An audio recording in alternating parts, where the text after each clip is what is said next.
Well, now for the moment we're all here for. Mayor Tom Weisner is currently serving his third term as mayor of Aurora, the state's second largest city with a population of nearly 200,000. In his 9 years as mayor, Tom Weisner has propelled this former blue-collar town into the 21st century as a high-performing, progressive city by strengthening neighborhoods, revitalizing Aurora's riverfront core, promoting sustainable development practices, developing a top-notch telecommunications infrastructure, and vastly reducing crime. During his annual address, Mayor Weisner traditionally highlights the city's progress over the past year and outlines his vision for the future of Aurora. Ladies and gentlemen, please join me in welcoming the Honorable Thomas J. Weisner, Mayor of the City of Aurora.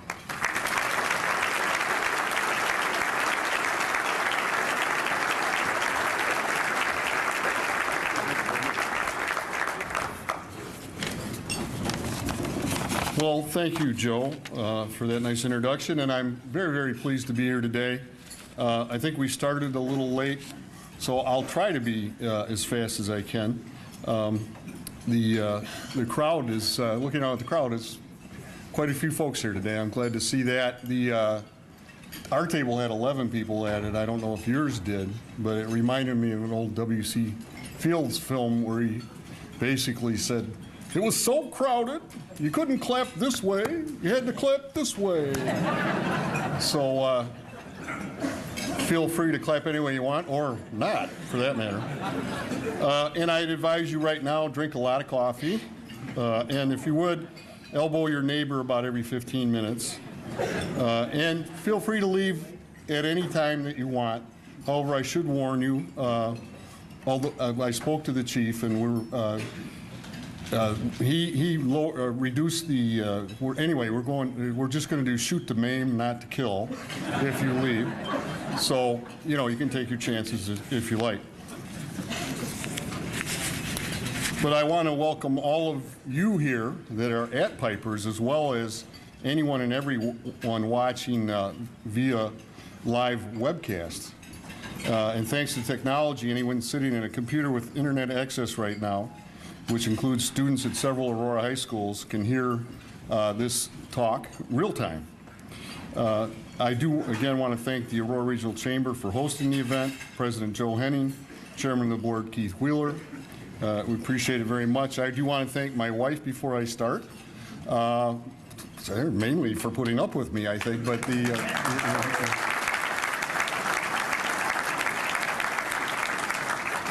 so that's quite an accomplishment there, yes. So, thank you. But she's a sharp lady, and she helped me in this preparation for today quite a bit. Today is May 1. We are a full 4 months into the new year. Spring supposedly has sprung, and I hope today that you're enjoying our March weather. At least I can say that we survived together the most brutal winter that we've had in about 30 years.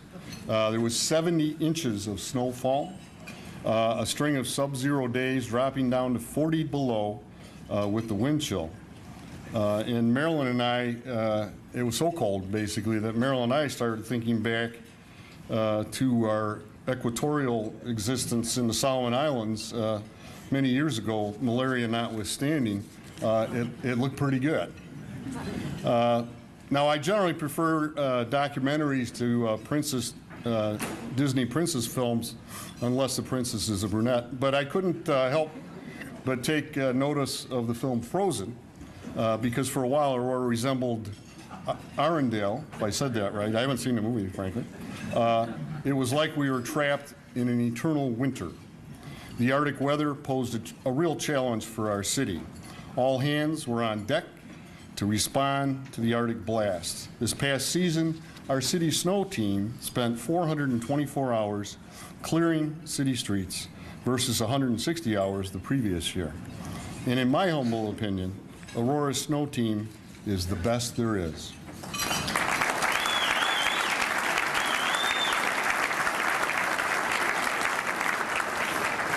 And in this brutal winter, our community worked together to support 7 warming centers, plus an extra 24-hour warming center when the temps dropped below zero. Crews patched potholes in sub-zero temperatures as streets heaved and cracked under the massive freeze. And our Water and Sewer Maintenance Division did double duty, fixing broken water mains and plowing streets. The Aurora Fire Department was flooded with calls for burst pipes, if you'll pardon my pun, and the Aurora Police kept busy responding to a deluge of weather-related traffic accidents. Working together, Aurora, in fact, did survive the polar vortex, and we can thankfully put the 2013-14 winter behind us, or as I should say, we can let it go. Little did we know that when the amazing performer Idina Menzel, known to John Travolta as Adele Dazem, performed at the River Edge Park last summer, that her smash hit song from the movie Frozen, Let It Go, would earn her an Oscar less than a year later. Words to Let It Go are apropos for putting behind what seemed like a perpetual winter here in Aurora. And by perpetual winter, I'm speaking literally about the last several months.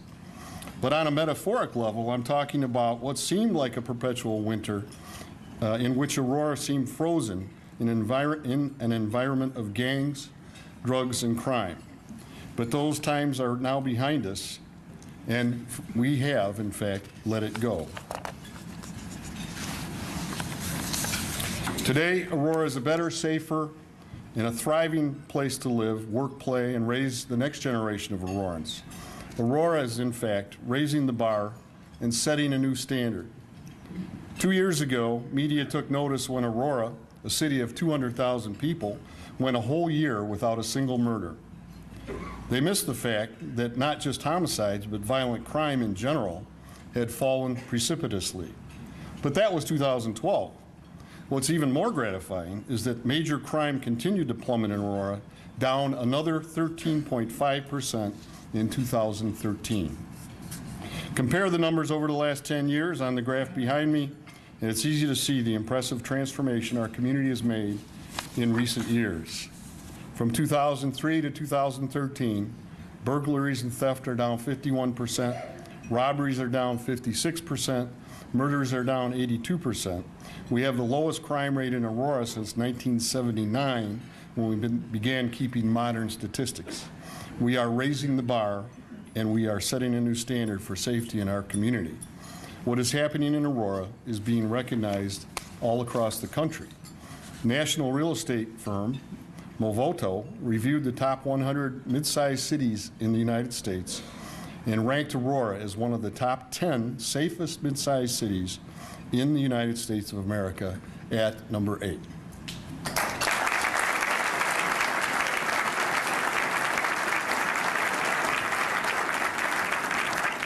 Our entire city shares this major accomplishment. It would not be possible without the dedication and cooperation of our neighborhood groups, nonprofit partners, churches, schools, federal agencies, and so many others. But I want to particularly thank the men and women of the Aurora Police Department today, who put their lives on the line every single day to keep our city safe and to make sure that we no longer are subjected to the daily violence we see in so many other large cities in Illinois and across the nation. Today, I want to recognize just a few of Aurora's finest who are indeed raising that bar and setting a new standard. First, Aurora Police Officer Sam Aguirre. Very good. Sam responded to, notice I didn't use his last name the second time. Sam responded to the scene of a fiery crash on I-88 that sadly took the life of Illinois tollway worker Vincent Petrella. Officer Aguirre jumped onto the hood of a truck, tore out its windshield, and comforted Mr. Petrella in what turned out to be his final minutes on earth. Officer Aguirre has proved himself to be as fearless as he is compassionate. And officer, would you stand up and be noticed?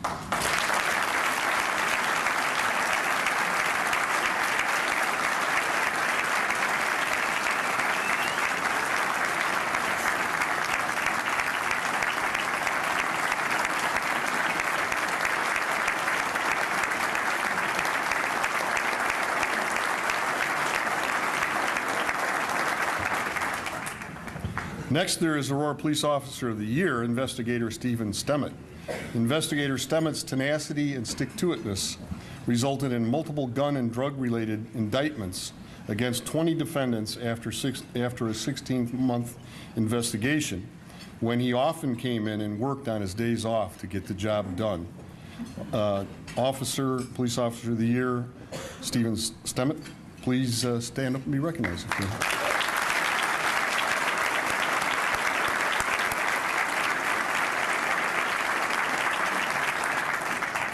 And nobody who was there will ever forget the night of March 9th, 2013, when police and fire responded to a car submerged in a pond. That night, 7 Aurora police officers and 6 Aurora firefighters worked together to save the life of 14-year-old Annie Prosser, who had been underwater for nearly 25 minutes. Thanks to their combined efforts, Annie is busy at school today preparing for finals. But her father, Stephen Prosser, has joined us, along with several of our first responders who were at the scene that night, including investigators Greg Christoffel, Ed Doppel, Nick Gartner, Jeff Hahn, and Josh Sullivan. And unfortunately, our firemen are all in training today. But Mr. Prosser, if you would, and the other officers, please stand up and be recognized.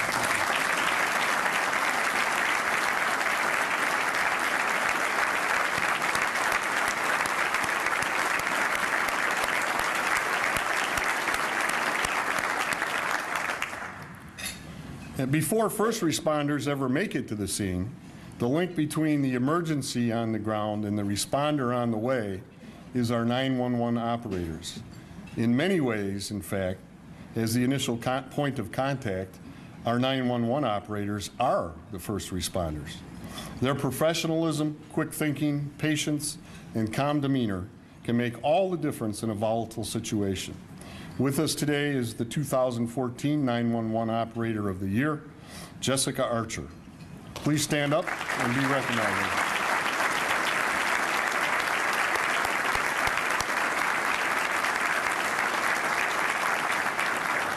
And please convey our thanks to all of your colleagues back at work. Our police and fire departments are headed by 2 leaders who have themselves come up through the ranks of their respective departments. Both of them exemplify professionalism and passion for their calling. Thank you, Fire Chief John Lehman and Police Chief Greg Thomas, for your strong leadership. Thank you very much.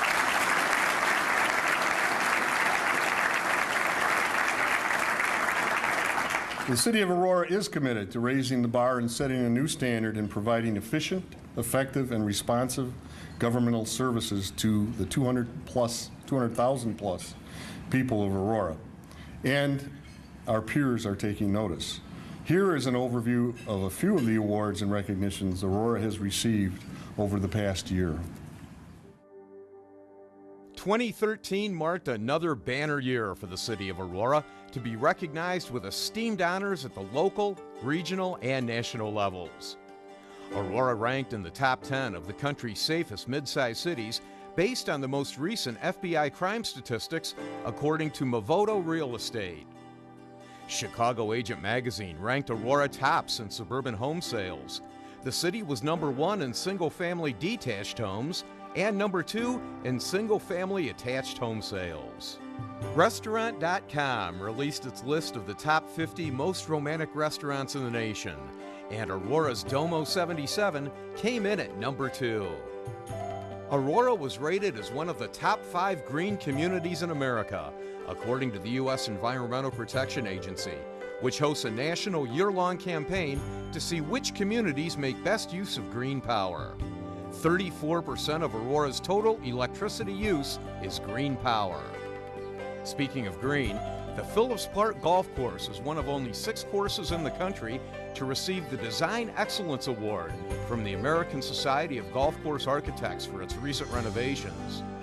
This award shines a light on the innovation and problem-solving skills required of today's golf course design. The Aurora Police Department was recognized by the Center for Problem-Oriented Policing and was named finalist for the prestigious Herman Goldstein Award. The Aurora Police and the city were lauded for the multifaceted approach to gang violence that led to extraordinary drops in violent crime over the past 20 years. The reconstruction of the Downer Place bridges, which served as a catalyst to the return of two-way traffic through downtown, won the Engineering Excellence Award from the American Council of Engineering Companies and the Project of the Year from the American Public Works Association. The city's Building and Permits Division continues to amaze by being the first Illinois municipality to achieve the International Code Council 100% Staff Certification Award. In addition, they recognized Aurora 3 times as a best practice community, more than any other municipality in the nation. Aurora has some of the best tasting and safest water in the country, and the city's Water Production Division received the Director's Award from the Partnership for Safe Water by exceeding federal performance regulations 4 years in a row. Our innovative and environmentally responsible stormwater practices led Water System Operator Magazine to recognize Aurora as top 10 water innovations in America. The city was awarded first place for best tasting water by the Kane County Water Association. The American Public Works Association named the City of Aurora's River Edge Park, Music Garden, and Blues Island restoration as the Structural Project of the Year, in addition to their Project Excellence Award. River Edge, the newest and most exciting music venue in the Midwest, also received numerous accolades, including the Special Achievement Award from the American Council of Engineering Companies of Illinois, the Project of the Year Award from the Fox Valley Building Trades Council, and the Gold Medal Award in Design from the American Association of Licensed Architects. From romantic restaurants to water quality, public safety to suburban home sales, sustainable energy to entertainment venues, it's clear Aurora is truly a city second to none.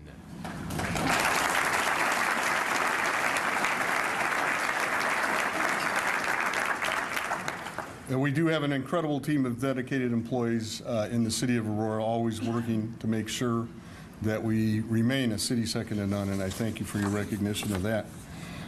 None of these achievements would have been possible without the support of our Aurora City Council.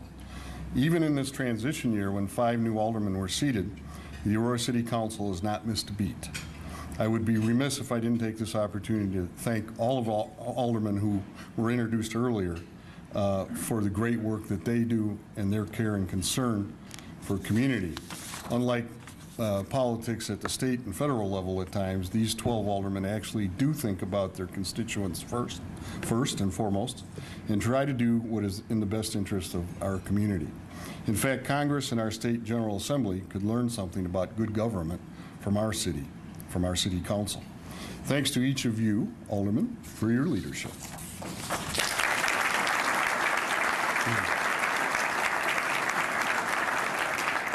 As you can see, the Aurora of old is gone, and the 21st century version has indeed arrived. We are letting go of our old image as a struggling, crime-ridden, blue-collar town, dreaming of past glories, and we are redefining ourselves as a leader, not a follower. Aurora is continually setting its sights higher and is not satisfied with what was.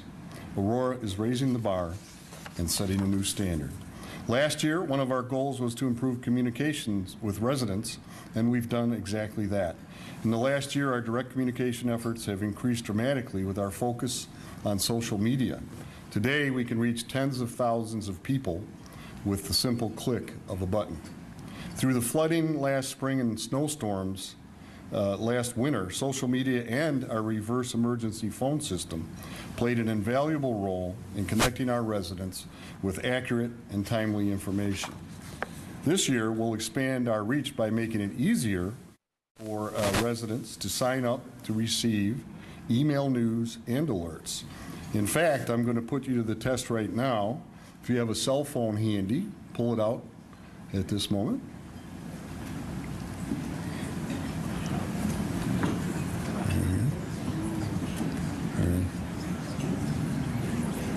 I know you guys from Sugar Grove may not care about this, but anyway. Anyway. All right, if you have your phone out, simply text My Aurora My Aurora to 22828. That's 22828. And then when you're prompted, respond with your email address. And presto, now you're connected to the city of Aurora for the rest of your existence.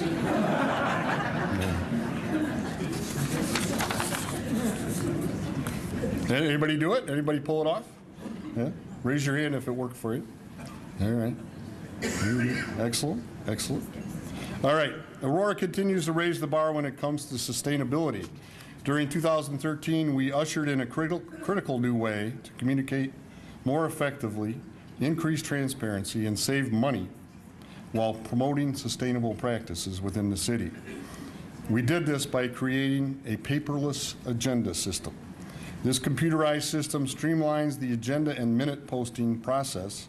It reduces staff time in preparing these documents, and it increases the public's timely access to agenda items and supporting detail. Before going paperless, City Hall was using 26,000 pieces of paper a month, and I counted them,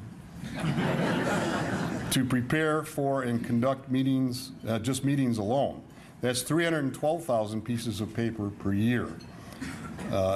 Let's see what 312,000 pieces of paper looks like if we could. Drum roll.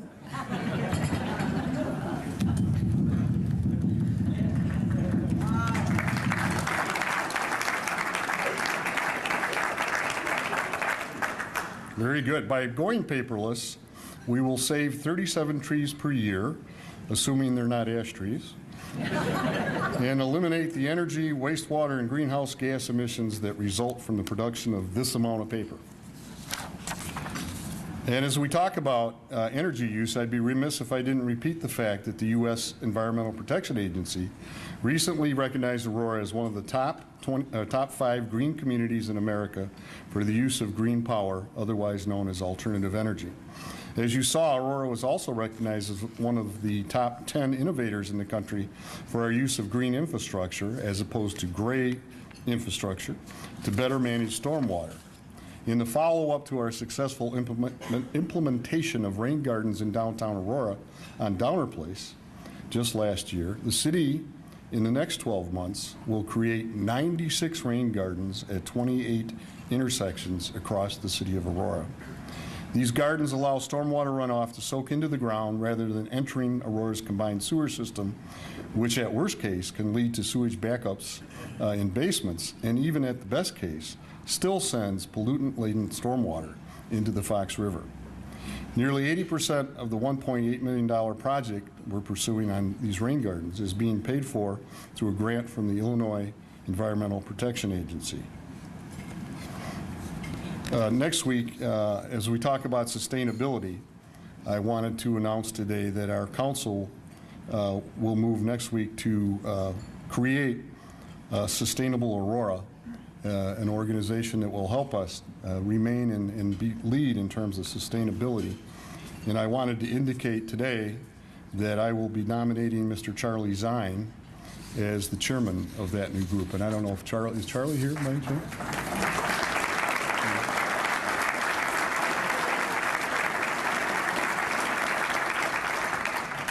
Over the next 2 years, Aurora will also pursue an aggressive plan to expand bicycle routes throughout Aurora, creating a trail network that will stretch from the far east side of Aurora to the far west side. Today, I'm very excited to announce that Aurora has received an Illinois Transportation Enhancement Program grant in the amount of $438,000. This will be used to construct a multi-use continuous bike path from Montgomery Road to New York Street near Couts Road. The city will invest another $140,000 for on-street bikeway improvements over the next 2 years. This will create a bicycle network stretching from Route 59, the Route 59 commercial corridor, to the west side of Orchard Road. And speaking of transportation infrastructure, 2013 was a busy year for Aurora, and the same holds true for this year. In 2013, the city resurfaced a total of 59 lane miles of streets, and in 2014, we will resurface up to 60 additional lane miles of street. While our roads have taken a beating with the harsh winter across the country and in Aurora, our nation's bridges have been deteriorating for decades. Remember the I-35 bridge in Minneapolis? According to the Federal Highway Administration, 1 in 9 of the nation's bridges are rated as structurally deficient. From 1997 to 2004, only one roadway bridge was constructed or replaced in Aurora. That was not an acceptable standard, and we have raised the bar. We have averaged the construction or rehabilitation of almost one bridge per year since 2005, and by 2017, we'll have completed 11 bridges over 12 years. This year, in fact, we will begin construction on the Indian Trail East Bridge, and next year we'll reconstruct the Indian Trail West Bridge. There will be no I-35s in Aurora. 80% of the $8 million project on Indian Trail, the 2 bridges, will be paid for through federal grant dollars.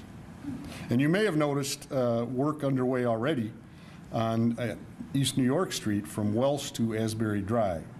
This project improves access from the far east side of our city to downtown Aurora, and the Illinois Department of Transportation will fund 80% of this $6.8 million improvement project.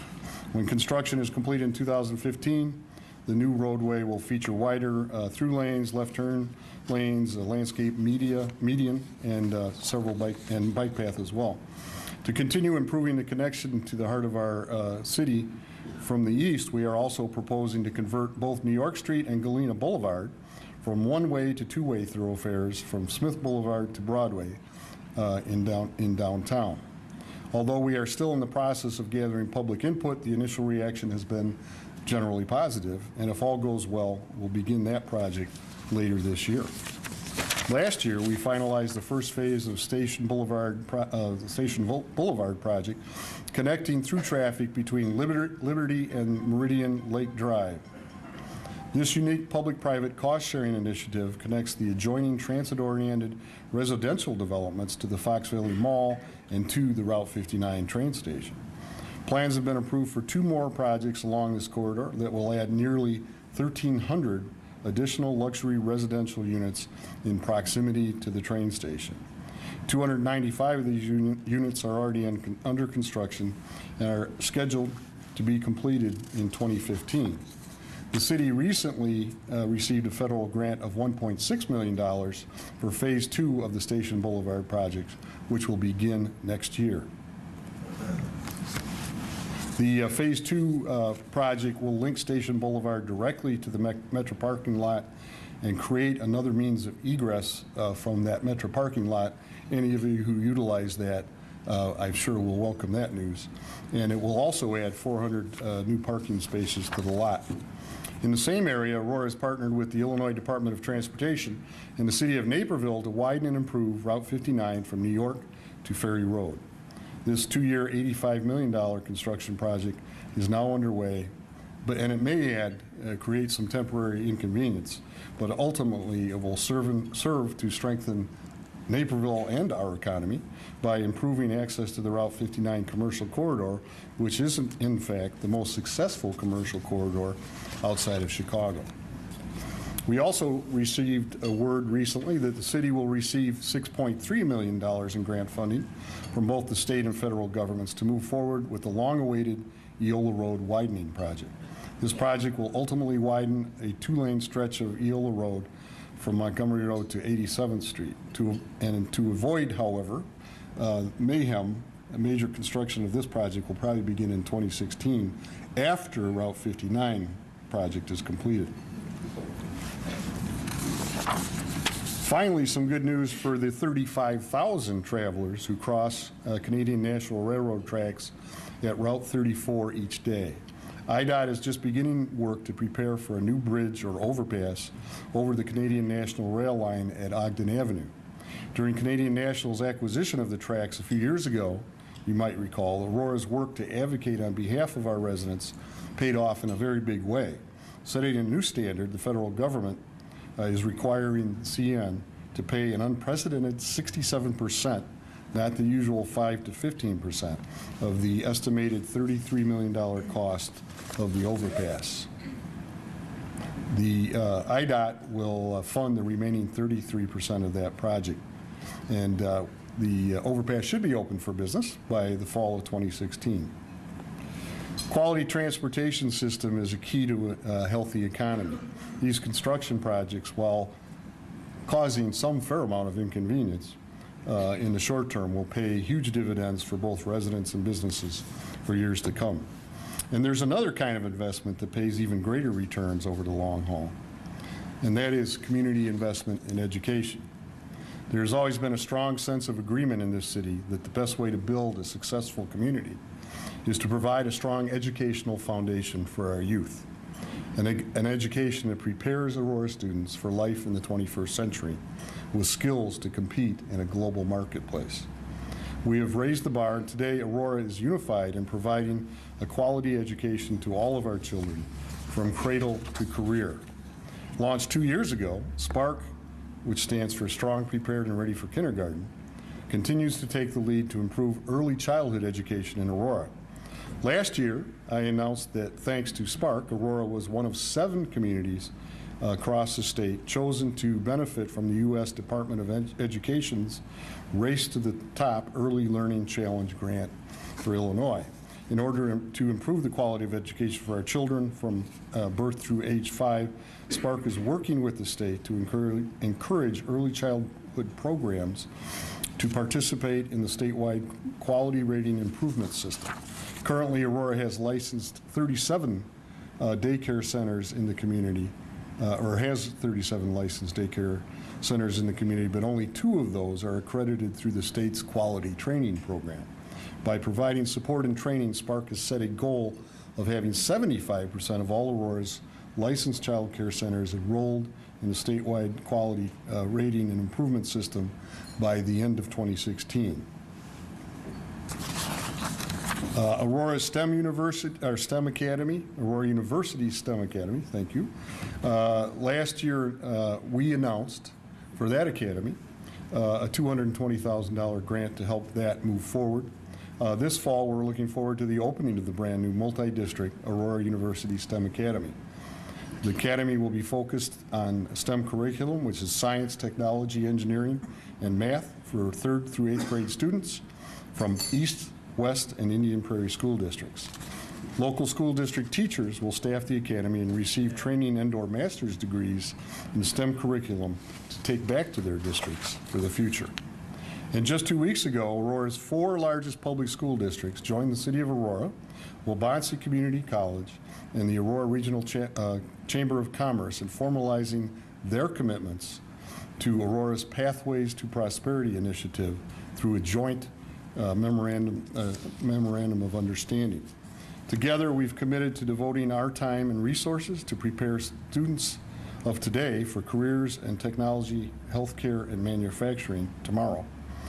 Already, some students are participating in Pathways curriculum in 2 of the 3 focus areas, and by fall of 2015, in Aurora's 4 main school districts, students will have access to all 3 pathways. And at the same time, we are working with employers to develop hands-on learning opportunities for students and teachers. This summer, several area employers will host teacher cohorts so that teachers preparing our students have a greater understanding of business needs.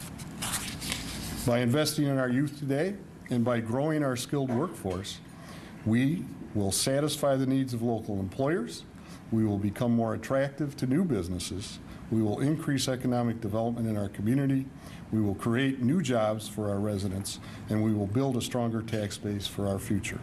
By partnering with the Pathways to Prosperity entity through Harvard's Graduate School of Education, Aurora is raising the bar on education in our community and setting a new standard for the future.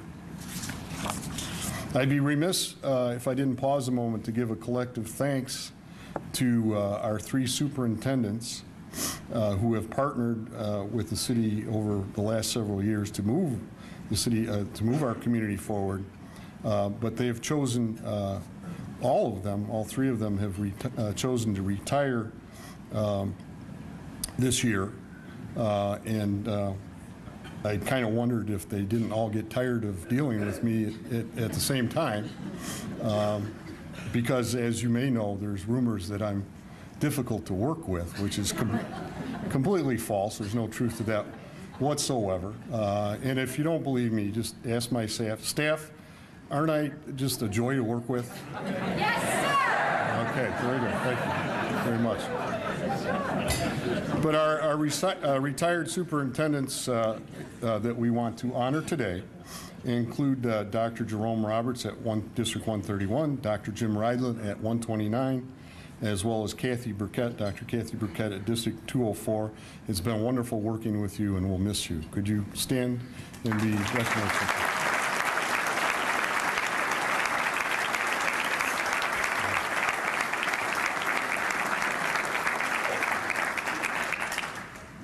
And I look forward to working with their successors to continue our partnership and progress. Those successors are Dr. Michael Pop from District 131, Dr. Jeffrey Craig for 129, Dr. Karen Sullivan for 204, and Dr. Matthew Went for 308. If any or all of you are here, just take a quick stand up and be recognized as well.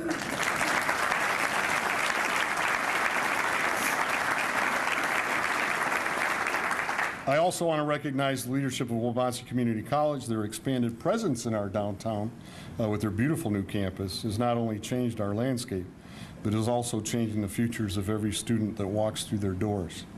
Thank you to Dr. Sobek and Lulu Blacksmith for your partnership, for your vision, and for your leadership. Please be recognized.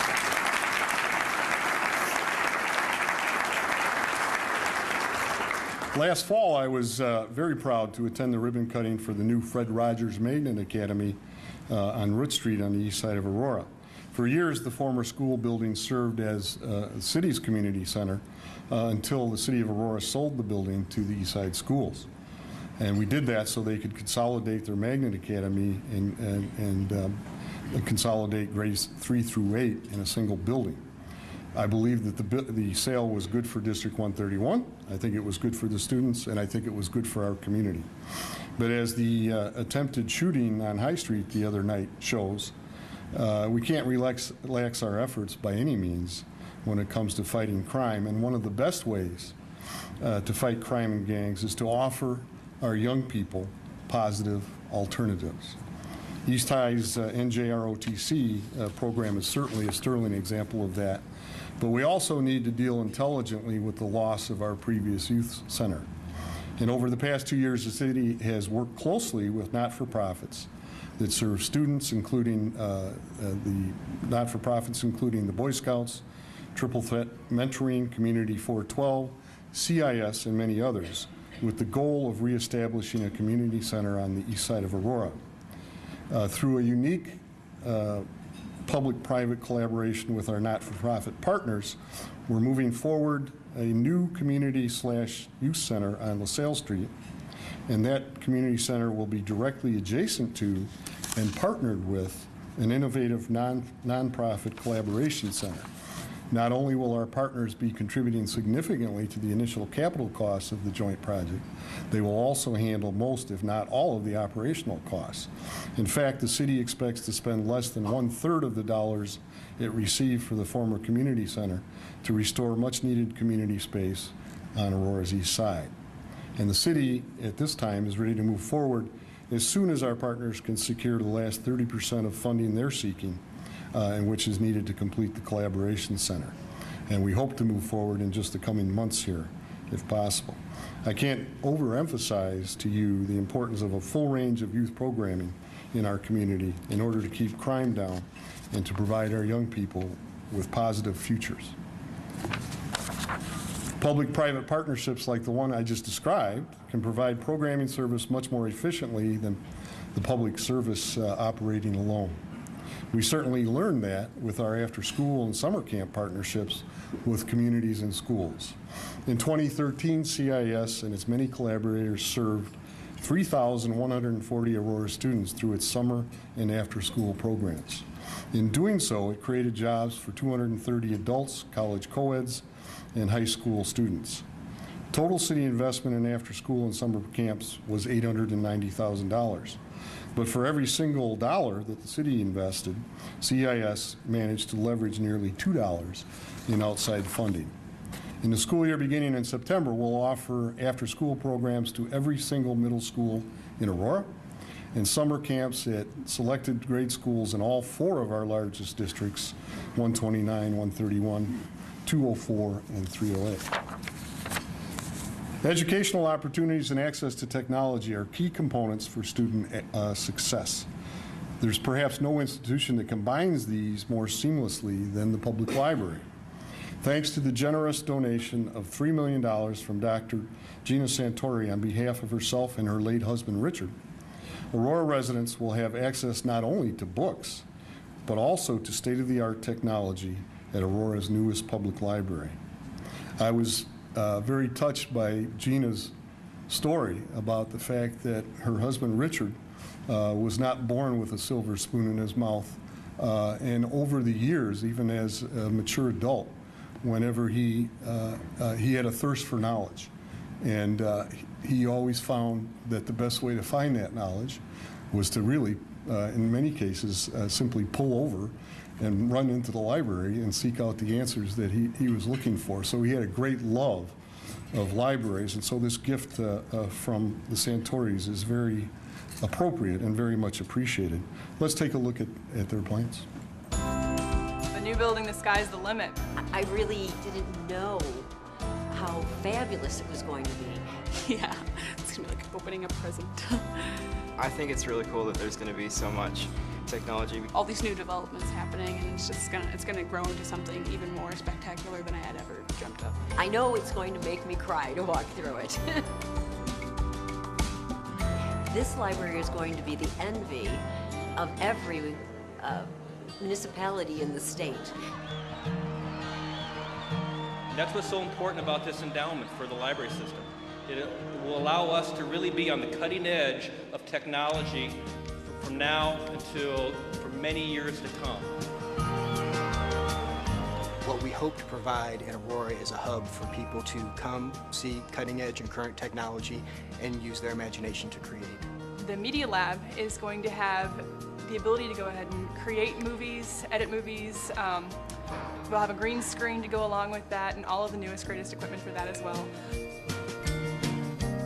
So the hardware that we hope to have are 3D printers, laser cutters, vinyl cutters, to name a few, Arduinos, Raspberry Pis, everything that's cutting edge but also current technology. And so to have access to things like a 3D printer, the laser cutters, it will just allow me to create things that I wouldn't otherwise be able to create.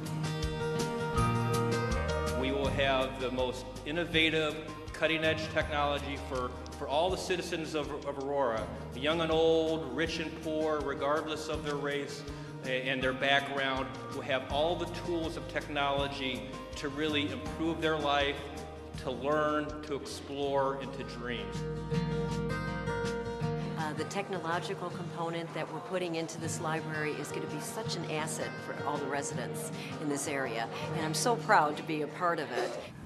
Well, if I could, on behalf of the Aurora City Council, and if I could speak for the Aurora Public Library Board here today, the community at large, the current generation of our children and those to follow, I want to thank you very sincerely, Dr. Santori, for your tremendous gift to Aurora.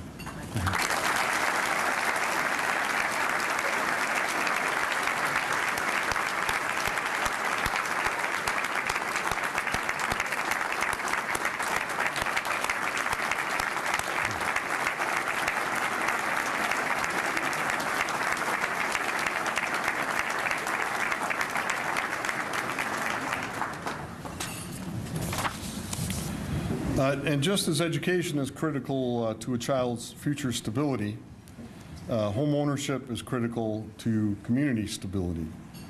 Aurora and other communities that welcome hardworking, first-time homebuyers were particularly hard hit by the nation's devastating housing bubble. And the good news is that Aurora saw real estate rebound in 2013. Aurora placed first in single-family detached home sales in 2013 and second in attached single-family home sales in the Chicago suburban market also. And to further boost home ownership rates, the city has launched 4 new programs, home ownership assistance programs in collaboration with banks, with not-for-profits, and governmental agencies. Combined, these programs will invest millions of dollars across Aurora in 2014 in order to restore vacant and foreclosed properties, to re-energize our neighborhoods, and to stabilize property values. Aurora is also raising the bar when it comes to supporting the housing needs of our most vulnerable residents. In the past, the Aurora Housing Authority literally chose to warehouse poor families at the far edges of our community, creating an island of poverty and a haven for crime at Jericho Circle. More recently, despite protests from liberal naysayers like the Shriver Center and Hope Fair Housing, Aurora pushed forward with a plan to raise the bar for those folks in need. And I'm pleased to report that in partnership with a renewed and progressive Aurora Housing Authority Board and Brinshore Development, we've attracted more than $10 million in private investment for a unique scattered site housing model. Over the next few months, the developer will renovate 40 vacant, foreclosed, blighted properties to create decent homes for some of Aurora's lower income families. Unlike public housing developments, these homes will remain on the tax rolls and will be privately managed and maintained. These newly renovated homes will help stabilize property values in various neighborhoods hardest hit by the housing bubble. Most importantly, AHA families who move into these homes, it will allow them to raise their families in safe neighborhoods surrounded by positive role models, and they and their children will be less likely to be labeled by society, improving their prospects for success in life. We know that having good, stable paying jobs in our community is another critical factor and a critical component to success. And I'm pleased to report today that Aurora continues to set the standard among comparable cities in attracting and retaining jobs in our community. As you can see, our unemployment rate continues to remain lower than similar cities in the state and is actually below the state average, although we know we have much work to do. Last year, I announced that the city would completely change how we approach economic development. And we eliminated the city's economic development division and formed a unique public-private partnership with Seize the Future Foundation to spearhead our economic development efforts. Seize the Future, under the leadership of their new president and CEO, David Hulsberg, and board chairman Charlie Doss, have retooled quickly. David and Charlie, would you stand up and be recognized very quickly?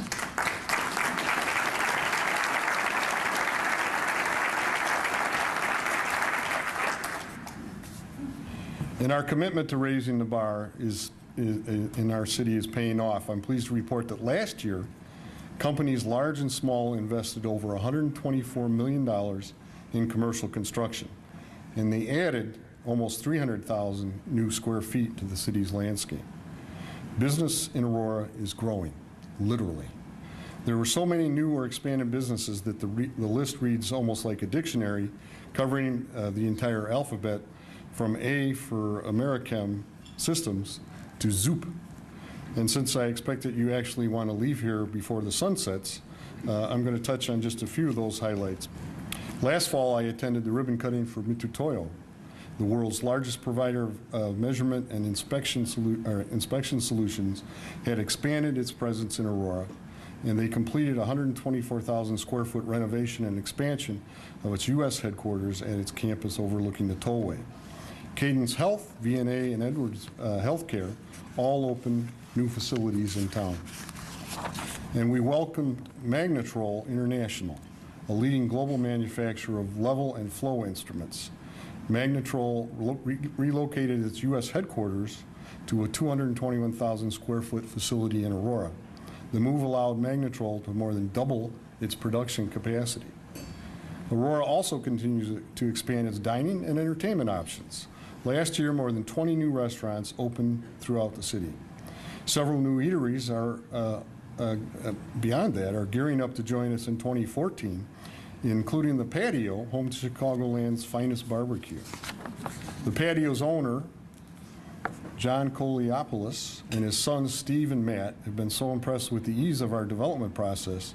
They are here today to show their support for Aurora, and I'd like them to stand up and be recognized.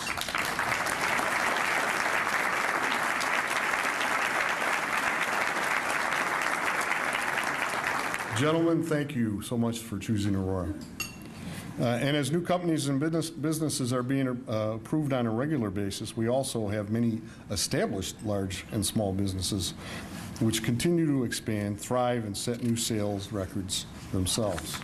Companies like Valley Honda, who ranked number 23 in sales volume in the U.S. among 1,100 Honda dealerships in 2013. That puts them in the top 2% of their colleagues. And in the Midwest region, Valley Honda is undisputed number one in Honda vehicle sales in the entire Midwest. And with the recent expansion of its facilities, Honda has doubled the number of people it employs in just 3 years, from 93 in 2011 to 182 today. Owner Bob Navarre and his wife, Karen, are here with us today, and I'd ask them to be recognized, please.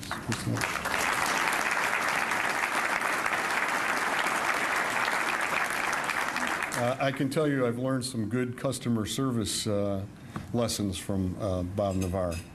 And we have with us for the first time today Brian Napleton from Napleton Hyundai, which is right next to Valley Honda, right next door. And the city finalized a development deal with Napleton just last year. And in its first full year of operations in Aurora, Napleton Hyundai increased car sales by 600 plus vehicles and 5.25 million more in sales. Napleton, in sales of Hyundai vehicles, is also number one in the Midwest, which inspired me a little bit. And so, if you will, Valley Honda and Napleton Hyundai, yes, Aurora clearly understands we have two great dealers with two great brands. Both numero uno in the Midwest. Aurora doesn't have them all. We just have the best. There you go.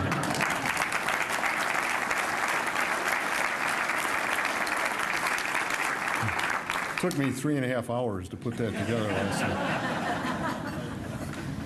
night. Downtown, we've also welcomed several new small and mid-sized businesses, including QT3 Body Systems, Vera Design, and later this fall, a new Save-A-Lot grocery store, which I hear are very nice stores, and will open its doors near the corner of Lake and Spruce Streets in a Walgreens that's been vacant for several years. It'll be a great addition. And I'd be remiss if I didn't mention that longtime Aurora business Fast Print planted roots firmly in downtown, buying their current building, and we're glad to see that. Owner and Aurora Downtown Chair, Kim Granholm, has followed closely in her father Tom Bartlett's footsteps, becoming a very active volunteer member in our community. And Kim, you're somewhere. I think you should be recognized wherever you are.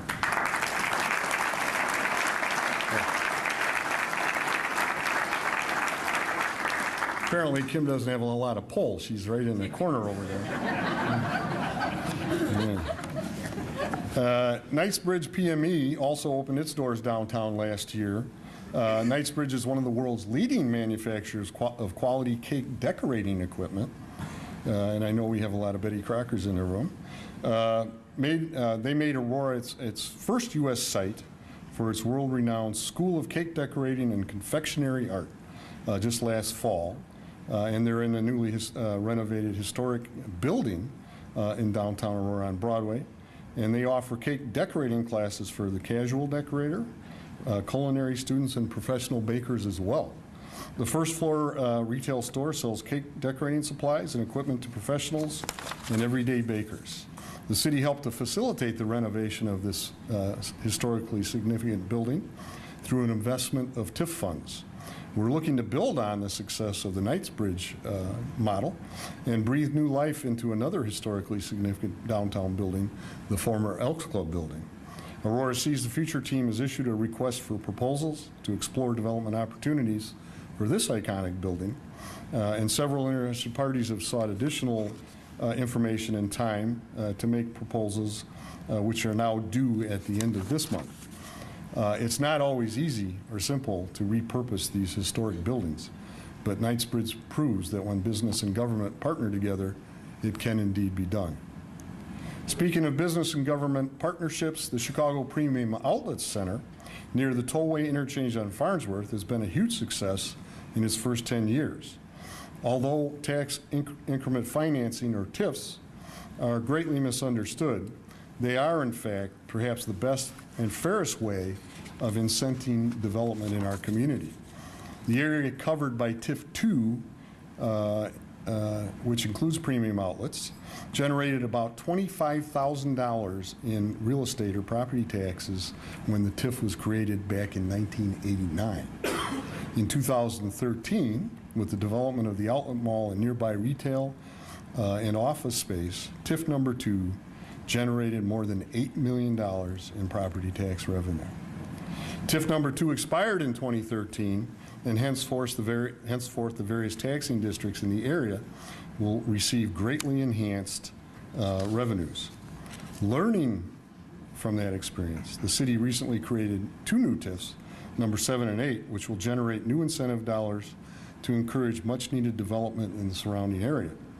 These new TIF dollars are allowing Simon Property Groups to expand and upgrade its current facility on a former industrial brownfield site. And just last week, the City of Aurora sealed the deal with Simon for an unprecedented 60% expansion of the Premium Outlet Mall, the largest expansion they have done. Making this deal different from the 2004 deal with the city and Simon is the fact that this time there will not be any sales tax sharing. Every dollar of sales tax that would normally come to the city from retail entities will come to the City of Aurora from the outlet mall beginning on day one. Given the rising, thank you.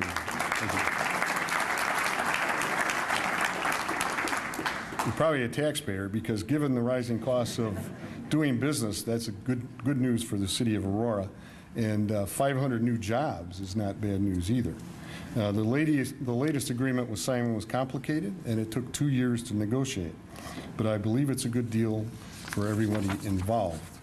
We were honored to have 2 members of Simon's international management team who flew in to be with us here today, including Danielle DeVita and John Villapiano, as well as local team members Sandy Stein, Darcy Rutson, and Greg Walterstorff, and several others.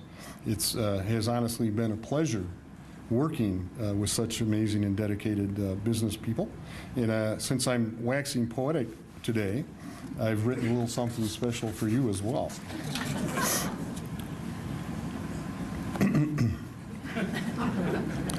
Whenever I'm blue, I think of TIF number 2. Where once was a swampland, an outlet mall grew. In 1989, property tax income was $25,000. In 2013, it was $8 million. Baby, look at me now. And if we add to our sales tax too, well, now we're talking some real revenue. So our friends from Simon, we say to you, gracias, thank you, and merci beaucoup.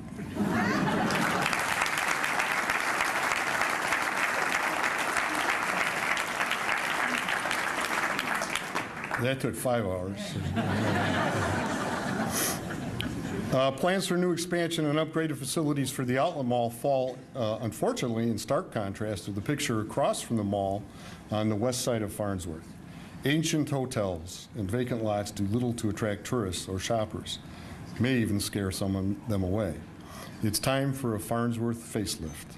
S.B. Friedman has done a study of development possibilities along the North Farnsworth corridor in TIFs 7 and 8. And our STF, or Seize the Future team, is already working hard to bring in new retail, restaurant, and hospitality amenities. This coming year, in partnership with Seize the Future, we will commission a new hospitality market study to determine the timing and location of a future hotel conference center in the City of Aurora. By increasing development and supporting business that generates other forms of revenue, like sales tax, the city is able to minimize the property tax burden on our homeowners. Property tax bills have arrived for most Aurorans, and based on the assessed value of properties, some people will be happier than others.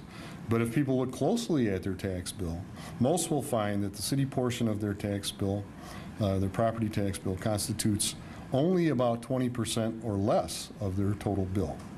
To put it differently, the city of Aurora takes only $2 out of every $10 you pay in property taxes. This year, the city's portion of my tax bill was actually 18.7%.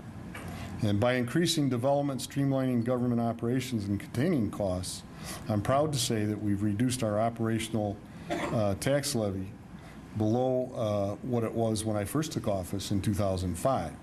Aurora's general fund tax levy, which supports city operations, has decreased 2.5% since last year. Raising the bar and lowering taxes, now that's setting a new standard that I think few would argue with. Unfortunately, the property tax isn't all rosy. Unfunded mandates, including pension costs, rising pension costs, are problematic. And if they aren't resolved by our state legislature in the near term, there is no question but that real estate taxes will begin to rise precipitously.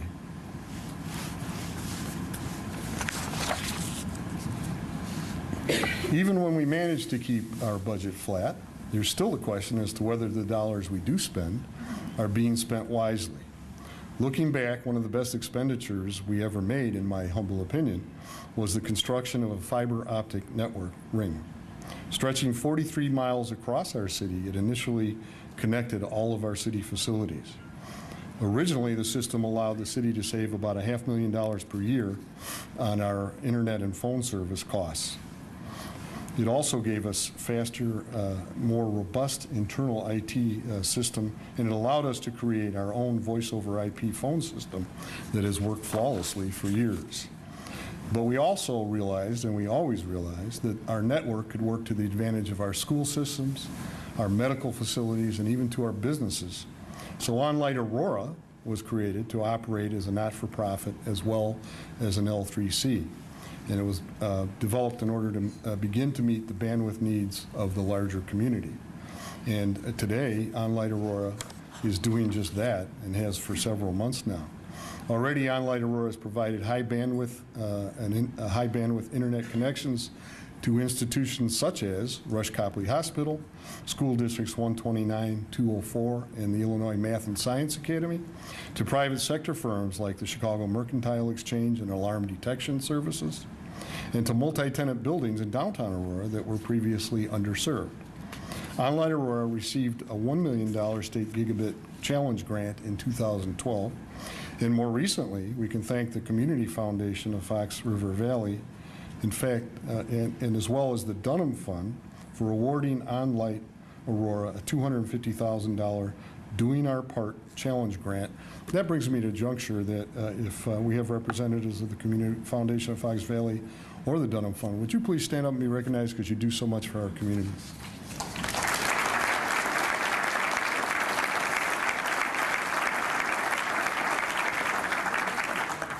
The Doing Our Part $250,000 challenge grant will allow OnLight to initially cover costs of connections to interested public or private entities, which can then easily be absorbed into low monthly fees.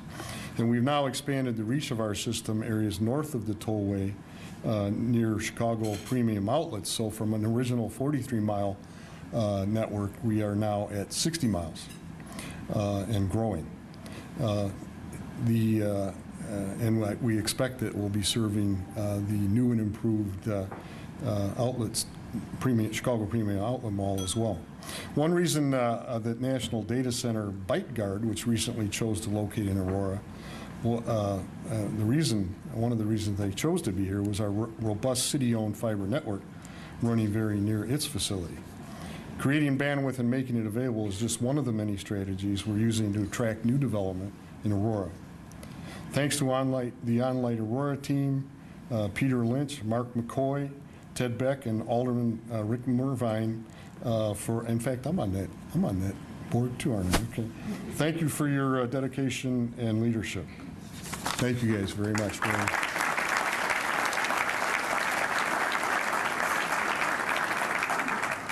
Last year, we instituted several major changes in downtown Aurora to make the Central Business District friendlier for businesses and visitors alike. For example, we removed downtown parking meters for the first time in 60 years. At the same time, we improved,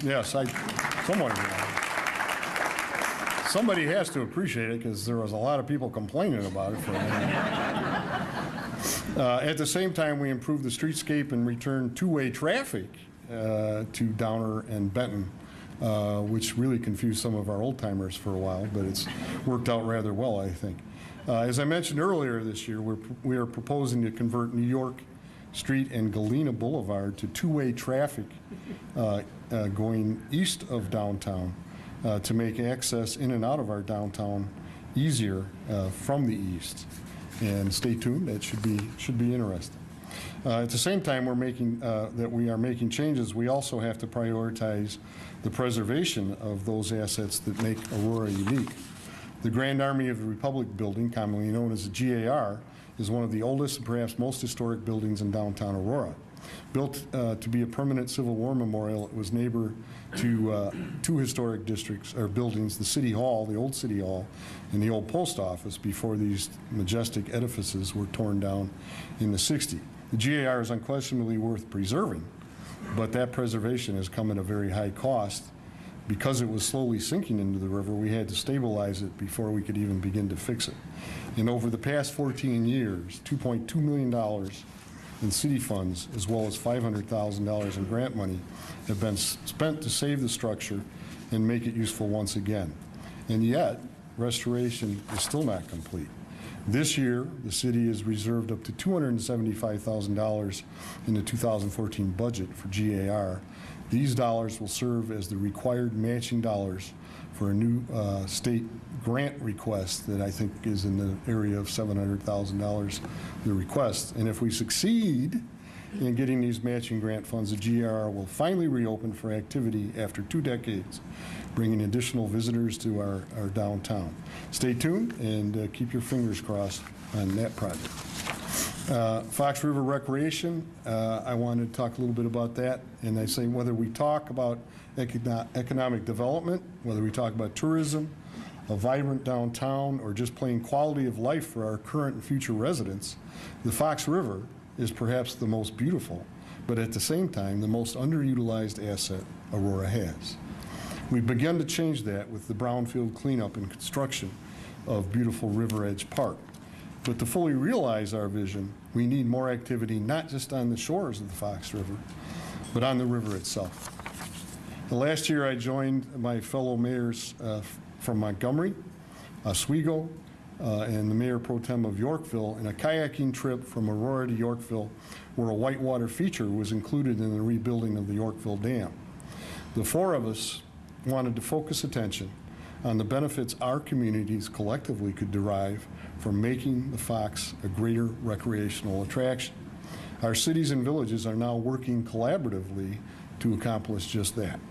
Montgomery is talking with IDOT about dam improvements that would include a passageway for canoes and kayaks. These improvements would ideally include whitewater features as well.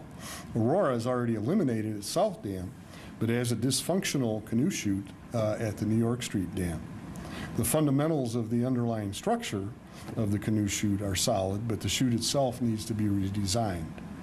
And a redesigned canoe chute could also carry or include some whitewater features as well. Oswego has no particular issues with dams and already has some lovely riverfront parks.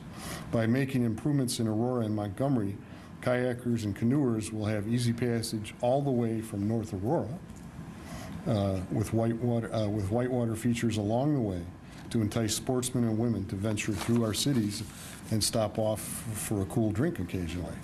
Collectively utilizing the gifts of that nature has bestowed upon our communities, we could become a canoe kayaking destination for people who want the fun and excitement of a whitewater experience, or who just want to spend a lazy day on the river, or who want to observe the majestic bald eagle in a stunning return to our area.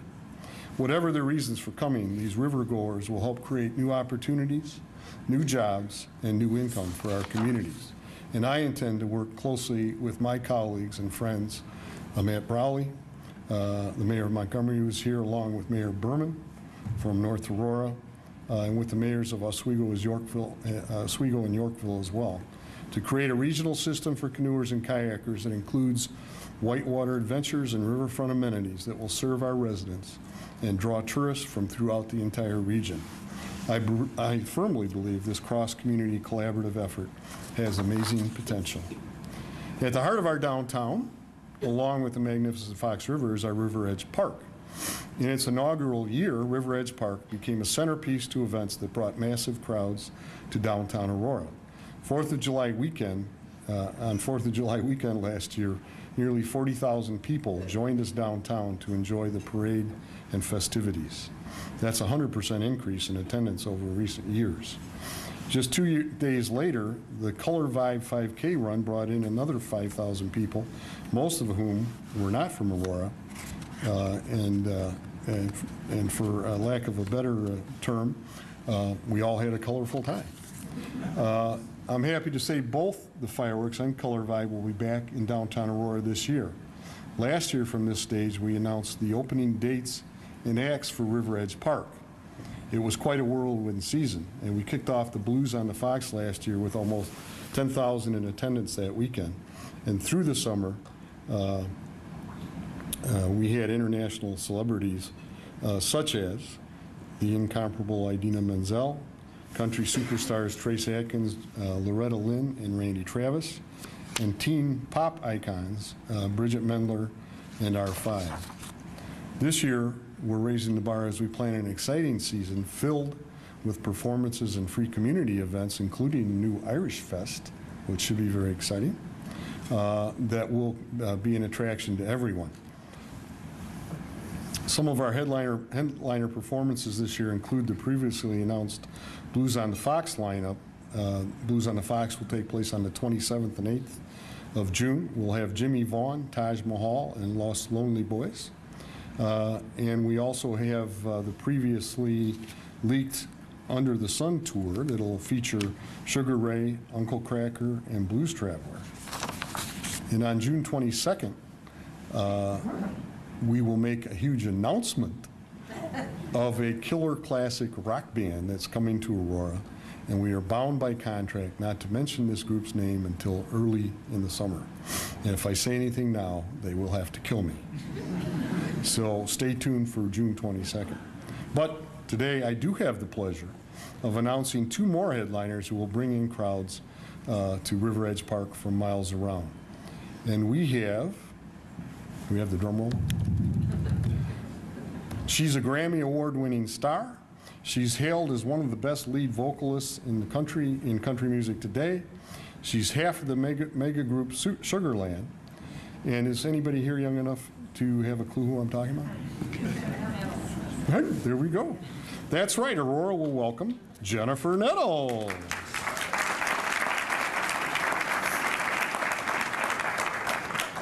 And it keeps getting better. In August, we will welcome one of the biggest bands on the music scene today. They sold more than 10 million records in the United States alone. They took home last year 5 Grammy Awards. And that's right, count them, 5 Grammy Awards in 1 year. So let's take a look together and see who that's about. Hey everybody, we are Lady Antebellum, and we are looking so forward to Aurora's River Edge Park on August the 7th. Thank you, Mayor Weisner, for the invite, and we'll see you guys soon. See you guys. All right.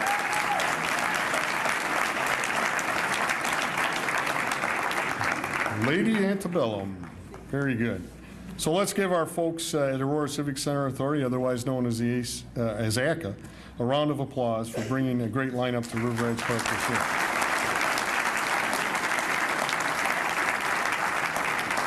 Not only have the ACA folks done a magnificent job at River Edge Park, under the leadership of CEO Tim Rader and Artistic Director Jim Corti, the Aurora Civic Center Authority has certainly raised the bar and set a new standard, transforming the historic Paramount into a premier theater attraction in the Chicagoland area. And I would ask Tim and Jim Corti, if they're here, to be recognized.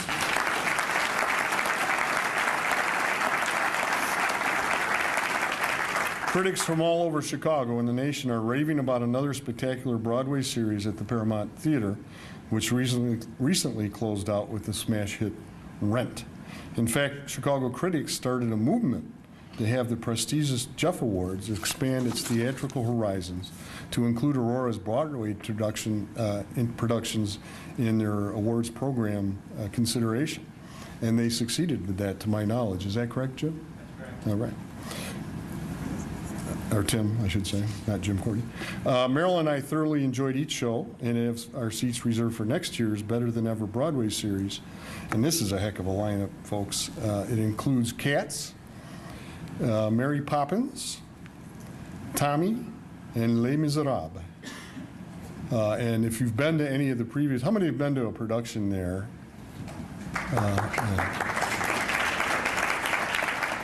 How many have not? Okay. Chief, is that Shoot the Maim thing still in? But you really should go. It's a fantastic caliber of theater, and you're talking to a guy that maybe doesn't generally care about theater. So anyway, I highly recommend it. So within days of announcing the new series, the Paramount had already surpassed its 2013 subscriber rate of 18,000 people. This coming season, the Paramount is predicting that more than 25,000 patrons will subscribe to the Broadway series. The Paramount is also extending the run of each show, and over the last 4 years, the number of theater performances downtown have increased by nearly 300%. Next year, more than 400,000 people will travel to downtown Aurora to experience a Paramount show. And I think by next year we mean the coming theater season that begins in the autumn, I believe. More than 400,000 people will experience the new Aurora. No single person, not even the mayor, can raise the bar in a city like Aurora. It takes all of us working together, believing, striving, and to set a new standard for our community.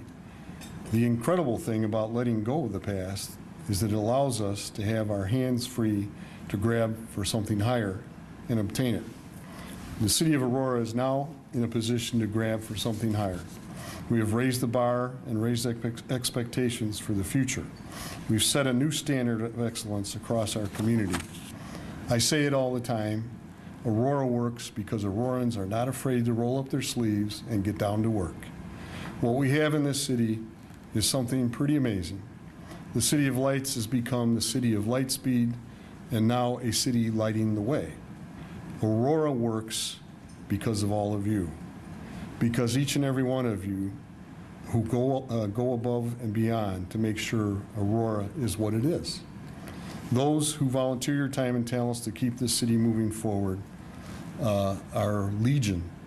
And let me just mention a few. Like Herschel Luckenbill, who poured his heart and soul into bringing the Vietnam Moving Wall to Aurora with tens of thousands of people attending that event. Herschel, you recognize.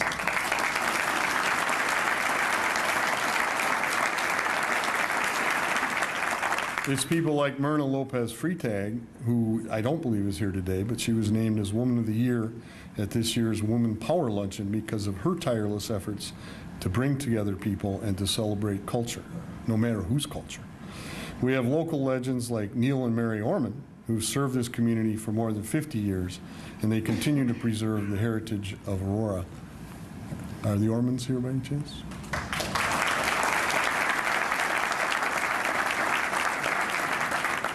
We have super educators like Valerie Humphrey, assistant principal at Still Middle School, who works hard to keep our kids on the right track, closing the achievement gap and focusing on the future, and all the while donating one of her kidneys to her mother so that her mother could live on.